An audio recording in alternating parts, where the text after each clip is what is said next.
up them and curry them like I'm Stephen. Whenever I'm in your town, the Warriors in your presence. And we find ourselves at the stadium that played host to Super Bowl 52, the wondrous U.S. Bank Stadium in Minneapolis. Today, we've got a good Week 5 matchup in store here between the Tampa Bay Buccaneers and the Minnesota Vikings. The first quarter of the season already in the rearview mirror, and off we go in Week 5 on EA Sports. And no run back on the opening kickoff. It'll come out to the 25.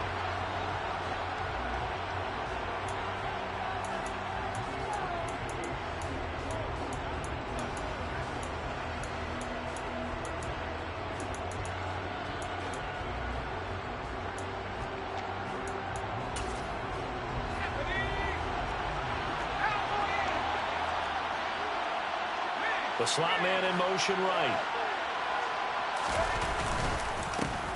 They'll start out on the ground. It's Leonard Fournette. And he's going to be dropped following a pickup of 7 past the 30 to the 32. A nice run here early on. It doesn't take a great play caller to realize you want to establish a guy of his caliber that runs like this early because they'll pay dividends as the game progresses. A good run, got 7 on first. Here's 2nd and 3.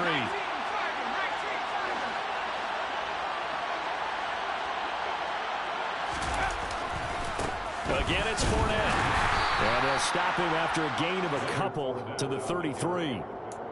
But not much on that run, Charles. No, that's exactly the way to execute a run blitz there. They guessed correctly that they would move the ball on the ground, honed in on it, and stopped them. Mark that down for a win in the defense's column. An early test, 2 plays in. This is 3rd and 2.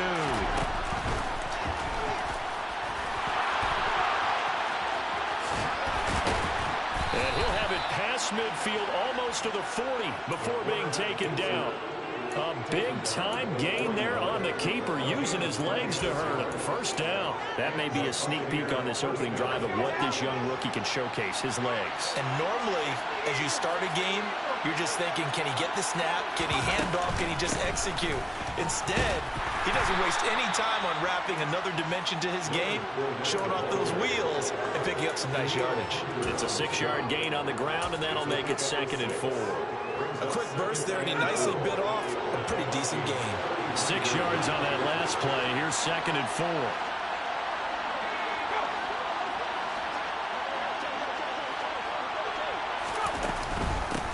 A first carry for Rachaad White. And some room to run now. Touchdown, Tampa Bay. Looking sharp on that first drive. These guys, of course, coming off back-to-back victories, and you see that kind of advancing into this game, don't you? You certainly do, and when you have a team that doesn't get too full of itself, even though they've won 2 games in a row, you get the end result that we saw there, that nice opening drive, because they're sharp, they're focused, and they're locked into everything that they're doing. And no return on this one as the fair catch is signaled for and taken.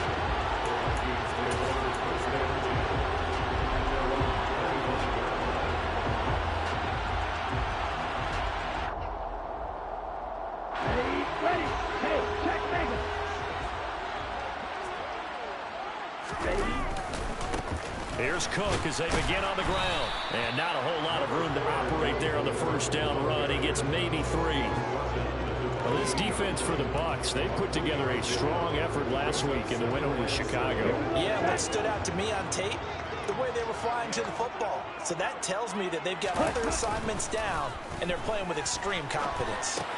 To the right side and complete to Jefferson. So back-to-back plays, each get nothing. And 3rd and 8 now. As a defense, you're more balanced when you're in zone coverage because you're able to keep your eyes on the quarterback and see the play develop in front of you. They're able to keep the quick pass in front of them and stop it right at the line of scrimmage.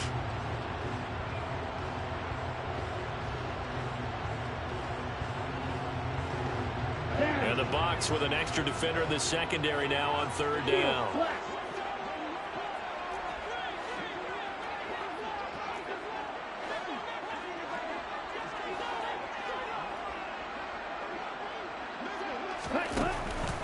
They'll drop to throw. Swinging this out wide here for Cook. And he's taken down, but able to slip across the 35. 10 yards, and it's good for a Viking first down. The Vikings had 2-2 through the first 4 weeks of the season. They were losers last time out, trying to turn things around here in this one. And it always helps to have a home crowd behind you, giving you encouragement as long as you give them something good to cheer about. So you know they just want to come out and play well for their faithful, and I expect them to do just that. To about the 40-yard line. Not a whole lot there. The defense was ready, it looked, for that run-pass option. You get the sense the next time he has that opportunity, he may keep it himself and get to the perimeter. Probably owes his back a little bit of an apology on that one, huh? The last run good for 2. Here's 2nd and 8.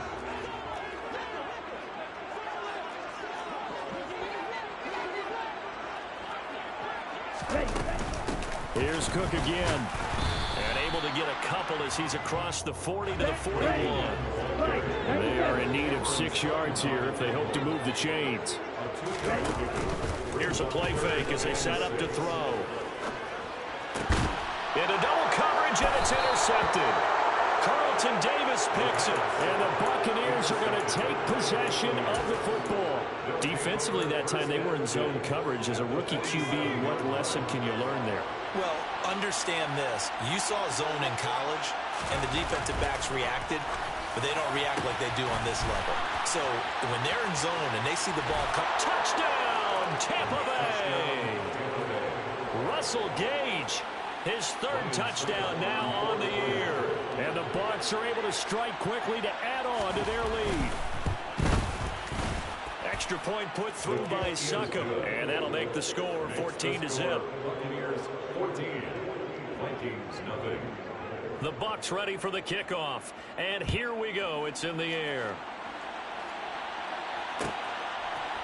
Kene Nwangwu now out of his end zone. And only able to get this to the 19, so probably should have opted for the touchback. Take over 1st and 10. Here are the Vikings now to start their next drive. Now, Charles, it's kind of gut check time. Look, I know it's early, first quarter, just their 2nd drive of the game, but they've already thrown the interception, given up the score. You're down double digits. They got to figure out something, and pretty quickly here. No doubt about it. And when we look at that sideline, I'm sure you're observing the same thing I am. I don't like the body language at all. They look like they're in a state of stunned disbelief. So to me, we always talk about someone stepping up and making a big play. I think it would behoove them if multiple guys step up and make big plays right now. They need something positive to happen, and they need for it to happen now. And this turns into a nice gain with a slide at the end. A really nice effort that time. 12 yards on the keeper, picking up the 1st. Now they'll throw here out of the gun. Middle of the field to Jefferson. Watch out now, 50 period. 17. 2nd and 9 at the 32-yard line. Yellow, blue. 2nd and 9 now. And he's got this to Jefferson. And getting this just shy of midfield. They'll spot it at the 49. Back-to-back receptions for him, and it's another 1st down. And that's how you shake off the interception you threw on the opening drive. Come back and throw another strike and gain nice yardage. And I give credit to 2 people on this one. The man throwing the ball and the person calling the plays. They're not shutting him down early in this game. 2 1st downs have them up near midfield now on 1st and 10. 10 cycles. They'll set up to throw. Oh, the ball comes out on the hit, but they'll say it's incomplete. Nice progress down the field was halted by that incompletion. They could try for some safe yards here to get things moving again, or keep throwing it and pushing it downfield to try and pick up bigger yardage. They come up with exactly 1 minute to go in this first quarter. On 2nd down, Cook. And just 1 yard here from the 49 to the 50. Pretty good little 2-play sequence there. You force the incompletion, then a very short pickup. Yeah, now maybe bring in an extra defensive back or 2 because you want to try and defend on 3rd down. They like to play those nickel or sub packages, don't they? From the midfield stripe, they'll look to throw. Here's one that's intercepted. Now he's hit on the return. It's a loose football. Does the big boy have the juice? Well, do you want to unpack that one, or do you want me to? You're the boss. We get the interception, then really he's just too loose with the football on the return, and he coughs it right back up the other way. I've seen this happen in an NFL game, and boy, did it cost someone. San Francisco at Atlanta a few seasons ago. Atlanta throws the interception. San Francisco runs it back. Game is salted away. Fumbles on the return. Atlanta gets it back. Drives down, kicks the game-winning field goal. How about that? And a crazy situation we just saw there. 2nd and 6. And he will be out of bounds here on what will turn out to be the final play of this first quarter. 14-0 the score. This is the NFL on EA Sports.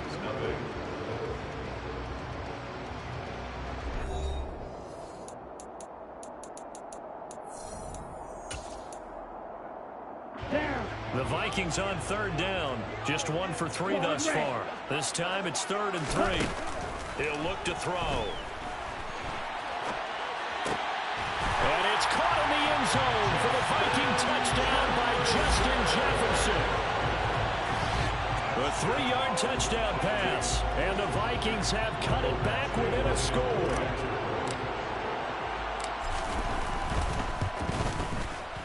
Extra point by Badgley, up and good. And that'll make our score 14-7.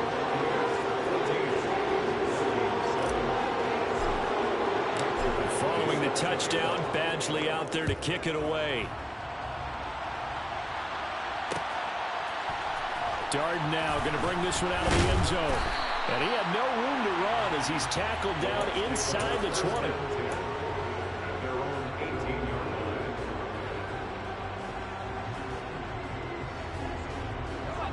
The Bucs offense set to begin their next possession.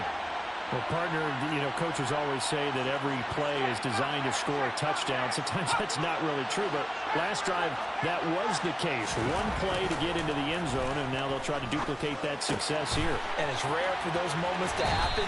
Incredible when they do. And you saw the celebration. Pure, unbridled joy after that one. Now, they may want to go back to that one. First play of the drive, good for 15 and a first down. So many times in my career I've heard coaches talk about completions are one thing, but as long as we're there at the catch and we get guys on the ground, we can live with that. But if you're going to give up 10, 12, 15 yards after the catch, then your defense is going to be in a lot of trouble.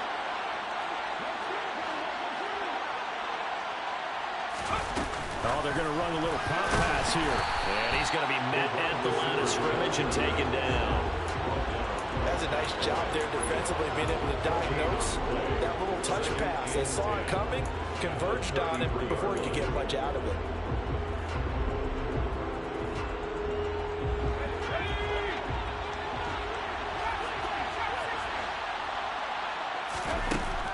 Now he'll look to throw here on 2nd and 10. Pressure coming from the Vikings, and they get there and bring him down. Give that sack to Harrison Phillips, the big man. And that sack, Charles, just looked like a case where a speedy defensive end is a little bit quicker than the offensive tackle. Yeah, it makes it difficult for a tackle to determine what exactly to do. Do you do the kick slide and try and get back in the pocket and meet him there? Do you meet him on the line of scrimmage where they call a quick set? In any event, right now, he's having his troubles. How about that? They weather the storm of a 3rd and 17 to pick up the first.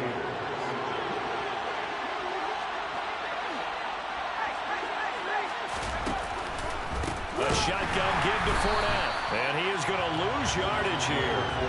That's going to wind up a loss of a full 3 yards on first down. With his size, he's a tough man to bring down, but they do a nice job there stopping his progress and not allowing him to get back to the line of scrimmage.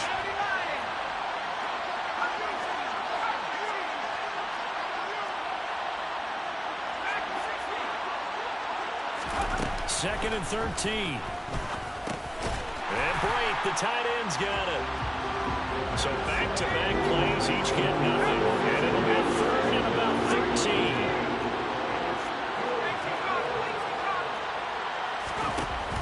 They'll look to throw here. Nowhere to go here. He lost the football. defensively lucky there, able to keep the football, but now 4th down, so they'll have to boot it away. I do think, though, they're going to look at this as a positive. One, they recovered the fumble, so they retained possession. But two, being able to punt it changes field position for them. Imagine if that turnover takes place there. Now your defense has to go onto the field and try and hold. Instead, they get a little breathing room. And past the 40 before he's out of bounds. An excellent return that time, 26 yards. And it will be Vikings ball, 1st and 10. The Minnesota offense about ready to get this next drive underway. They start the drive with Cook. As the offense begins another drive here, pretty simple, Charles. They want to carbon copy what happened the last time out when they ended their drive in the end zone. You're right about that, partner. Sounds pretty simple, doesn't it? Just score again, but we know it's not that simple because we don't just make adjustments at halftime if you're a good football team. You spend that time on the sideline, you study what's on the notes and the tablets, and you make those adjustments, prevent a repeat of the last drive. Series to series, the best teams, that's how they get it done. Yeah, we'll find out here soon enough whether those adjustments are enough defensively. They'll look to throw for it on 3rd and 1. And for the 3rd time here in this half, it's intercepted. Picked by Antoine Winfield Jr. And the Bucs are going to take possession of the football. Certainly not what he was hoping for, Charles. That's now 3 interceptions in this ball game. But there's a lot of knowledge to be gleaned every time you throw an interception if you do things the right way. And hasn't there been a pretty darn good quarterback along the way who threw a lot of interceptions early, learned from them, and became great later? Who would that be? That'd be one Peyton Manning. Threw 28 his rookie year. That's the NFL record. How'd things turn out for him? I think okay. He's a guy in all the commercials now, right? Yeah, I think he's doing okay. Got a man, it's caught inside the 10. And he's brought down, but not before he reaches the 8-yard line. 36 yards on the play. There's the arm strength that we saw in college and during the scouting process. And really, it's not just the arm strength there, but the placement as well. To me, that was an excellent combination of arm talent and he's into the end zone. Touchdown, Buccaneers. Leonard Fournette with career touchdown number 60. And the Bucs go up by 2 touchdowns. Extra point up and good by Succop. And it's now 21-7. The Bucs ready for the kickoff. And here we go. It's in the air. Nwangu now from his end zone. And that decision to bring it out ends up not being a good one. Costs him about 5 yards as he's tackled at the 20. Here are the Vikings now to start their next drive. And with 3 interceptions thrown already, we'll see. Do they rely more on the ground game here? They may have to change things offensively to try and settle things down, not just for the guy throwing the ball, but for the rest of the offensive unit, because his confidence has to be shaken a little bit. They just wonder, is the backup going to start to warm up a little bit over on the sideline? And this will be a Vikings first down as the tackle made here at the 36. Ready. 6. On play action, they'll throw. And his pass is intercepted for the 4th time today. Picked off by Levante David. And the Buccaneers are going to take possession of the football. A young quarterback, Charles, rolling to his right. And I know he's right-handed, but is that one that maybe a veteran sticks in his pocket? I think so, but you have to remember with young quarterbacks, it may take a few years before they get all the stuff out of them that they did earlier in their career or even in their college days when they were used to being dominant. In this case, the NFL veteran defense ended up winning the battle. A big pickup there, 18 yards and a Buccaneer first. If you're going to blitz, likely going to leave you in man coverage with this guy, and that is less than ideal. It is, because just about any offense that has an elite receiver, if you blitz and have him in man coverage, you're going to him, even if he has an elite defender on him, because he usually knows. Godwin's got it. Touchdown, Tampa Bay. A 16-yard touchdown. And the Buccaneers take a 3-touchdown lead. Extra point try now for Succop. He knocks it through. It's 28-7. Makes the score Buccaneers 28, Vikings 7.